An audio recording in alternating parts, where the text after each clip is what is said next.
Merci. Monsieur Bernard Perru. Madame la Présidente, chers collègues présidents et rapporteurs, votre rapport nous permet d'évoquer un sujet très important et la qualité du contenu, justement, élève le débat. Le burn-out est un syndrome dont la définition n'est pas figée, vous le prouvez, et qui traduit l'épuisement physique et psychique et toutes les formes de souffrance suite à une surcharge de travail, un investissement professionnel intense, mais aussi pour des raisons multiples, difficultés personnelles et familiales, conditions de logement et de transport. Et je voudrais évoquer aussi la situation des personnes qui accompagnent des personnes âgées, malades, des proches, handicapés.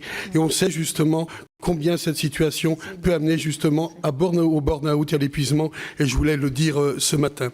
Ce terme de burn-out, justement, n'est pas figé, il est donc difficile de le définir, parce que cela recouvre une situation d'épuisement difficile à qualifier. Comment qualifier la réalité, comment quantifier la prévalence du syndrome d'épuisement professionnel? Quelle définition donc donner du burn-out, justement, et votre rapport, quelle que soit sa qualité, montre les limites de l'exercice.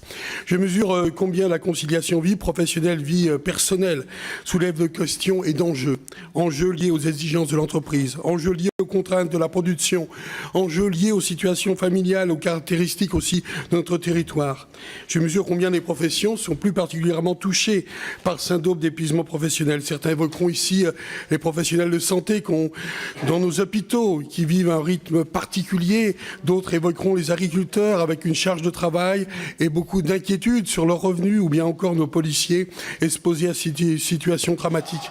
Et puis chaque jour, nous constatons dans nos permanences sur le terrain ce que viennent nous exprimer des ouvriers dans nos usines, des femmes seules qui sont justement confrontées aux charges familiales et au travail.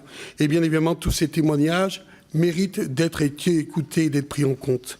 L'état d'épuisement est fréquent dans toutes les professions, tous les âges. Vous avez parlé de 95 métiers aujourd'hui qui seraient recensés, mais peut-être beaucoup d'autres, hein, je le pense. Comment définir alors le franchissement d'un seuil et lequel qui permettrait de faire figurer le burn-out au tableau des maladies professionnelles? Là est tout l'enjeu.